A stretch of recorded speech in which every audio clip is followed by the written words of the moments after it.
Domestic abuse is one of those things that makes fans really despise their favorite stars. Mark Langston, for example, was loved and cherished, but when his ex-wife exposed what he'd done, it turned everyone against him. Langston's personal life was mostly free of any controversy till his wife filed a domestic violence complaint. In 2013, his ex-wife, Michelle, filed for a restraining order against him, claiming he had been abusive during their marriage. The court documents describe disturbing accusations of both physical and emotional abuse over the years they were together. However, these allegations were never fully proven in court. Eventually, the couple chose to settle their divorce quietly without any public details coming out about what happened behind closed doors. The whole situation remained private, leaving people to speculate, but without a clear resolution. It was a difficult chapter for both of them, and while the court didn't rule in one way or the other, it was clear that their relationship had a lot of struggles. Apart from his marital life, Mark Langston didn't face many struggles in his personal life. However, his professional life tells a different story, where he did encounter some challenges. Even though Langston had an incredible season in 1993 with the California Angels, putting up a fantastic 8.5 WAR, something strange happened. He didn't get a single vote for the Cy Young Award. For those who followed the game closely, this was a big surprise, and honestly, a bit of a snub.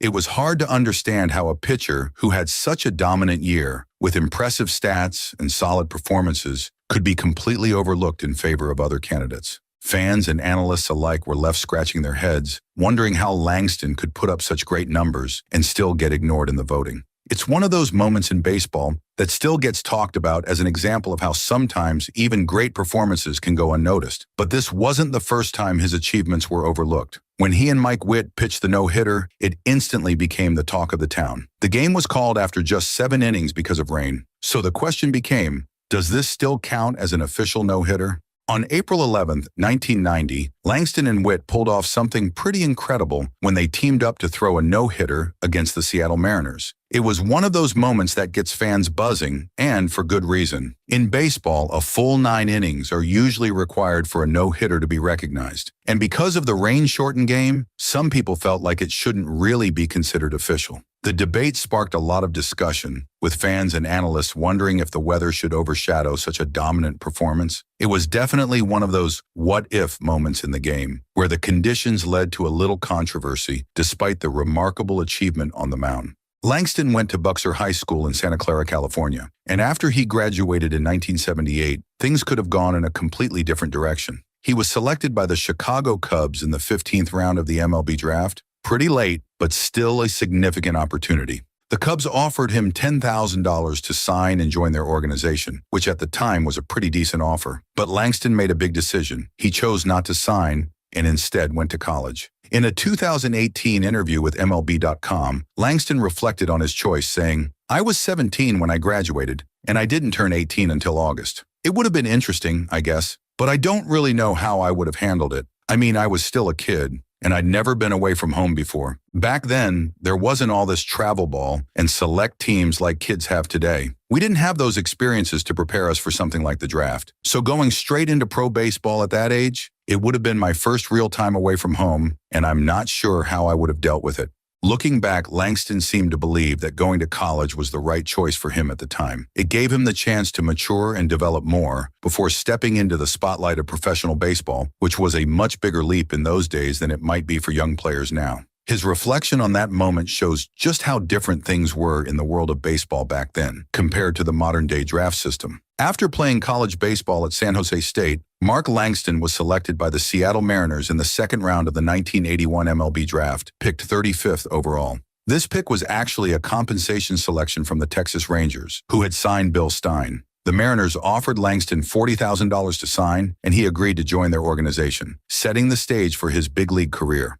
Langston made his MLB debut for the Mariners on April 7, 1984, alongside fellow rookie Alvin Davis. In his first game, he pitched a solid 7 innings, giving up just 2 earned runs and striking out 5, earning a win against the Milwaukee Brewers. While Alvin Davis took home the American League Rookie of the Year award for his performance at the plate, Langston wasn't left out of the rookie honors. He won the Rookie Pitcher of the Year award, finishing his first season with a strong 17-10 record, a 3.40 ERA, and an impressive 204 strikeouts in 35 games, 33 of which were starts. However, his season wasn't without its struggles. He also led the league in walks, with a whopping 118, showing there were still a few kinks to iron out.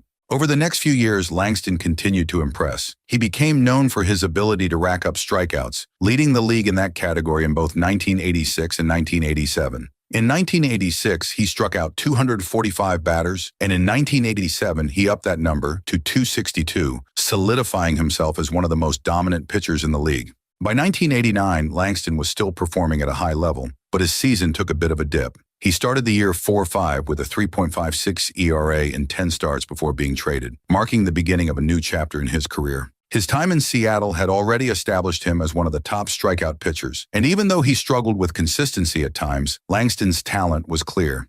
In 1989, Langston was one of the top pitchers in baseball, but things started to shift when he turned down a 3-year, $7.1 million contract extension from the Seattle Mariners. At the time, Langston was the Mariners' ace, but he wasn't quite ready to settle down in Seattle. Not long after rejecting the offer, the Mariners made a big decision. They traded Langston to the Montreal Expos. Along with Langston, they sent pitcher Mike Campbell to Montreal in exchange for pitchers Randy Johnson, Gene Harris, and Brian Holman on May 25, 1989. It was a blockbuster trade that marked a new chapter for Langston's career. With the Expos, Langston was solid right out of the gate. He made 24 starts, going 12-9 with an impressive 2.39 ERA and 175 strikeouts over 176 innings. All told, between his time with the Mariners and Expos in 1989, Langston finished the season with a 16-14 record and a career-low 2.74 ERA over 34 starts, a clear sign of his skill on the mound.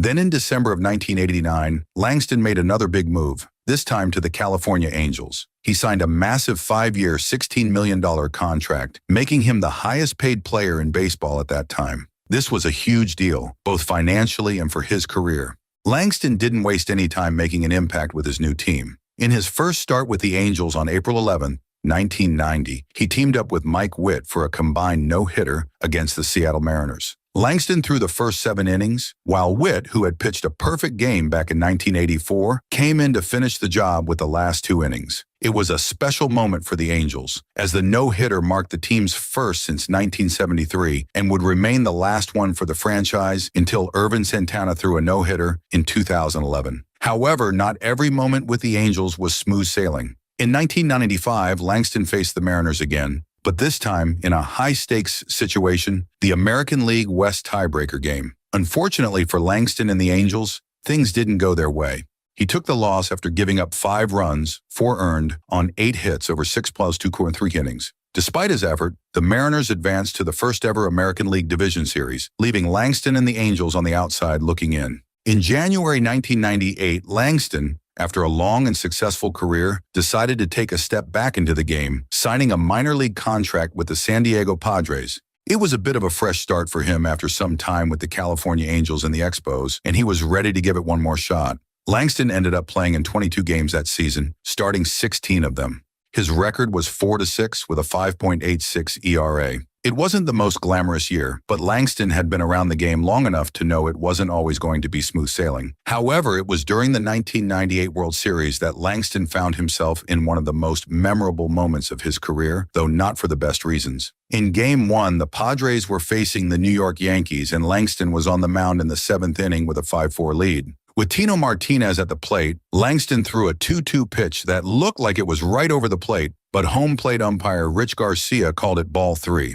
That call ended up being a turning point in the game. Langston's next pitch to Martinez was hit out of the park for a grand slam, giving the Yankees a 9-5 lead. The Padres couldn't recover, and the Yankees went on to sweep the series in 4 games, leaving Langston and the Padres heartbroken. After that season, Langston re-signed with the Padres for 1999, but as spring training came to a close, he announced his retirement. It seemed like his time in the game was over. But then, just a short time later, Langston had a change of heart. He decided he wasn't quite ready to hang up his cleats yet and signed a minor league contract with the Cleveland Indians on April 4, 1999. That year, he appeared in 25 games for Cleveland, starting 5 of them, and finished with a 1-2 record and a 5.25 ERA. However, after the 1999 season, Langston knew it was time to officially retire. On March 20th, 2000, he made it official, walking away from baseball for good. He left behind a legacy that included a fascinating skill, his incredible pickoff move to first base. Langston ended his career with 91 pickoffs, which at the time was the most in MLB history. He also made history by becoming one of only 8 pitchers to pick off 3 runners in a single game, a feat he accomplished in 1989 against the Cubs. Even now, Langston ranks 4th in career pickoffs, behind only 3 other left-handed pitchers, Kenny Rogers, Terry Mulholland, and Andy Pettitte. It's one of those quirky, underrated aspects of his career that really showcases just how skilled and unique Langston was on the mound. Even after his playing career, Mark Langston stayed close to baseball as a radio color commentator for the Los Angeles Angels. He's a familiar voice for fans, sharing his knowledge during every game and co-hosting the Angel Talk postgame show on KLAA. But on September 20th, 2019, while announcing the starting lineups for a game against the Houston Astros, Langston collapsed due to ventricular fibrillation. Thankfully, he was revived and later had a defibrillator implanted. After a week's recovery, he returned to his duties, proving his resilience and love for the game, much to the relief of his fans and the Angels organization. Langston's impact on baseball is still felt through his post-retirement contributions to the sport, both in broadcasting and through his legacy as one of the top strikeout pitchers of his time. And that wraps up today's video. Don't forget to like, subscribe, and hit the notification bell so you never miss an update. Thanks for watching, and we'll see you again soon.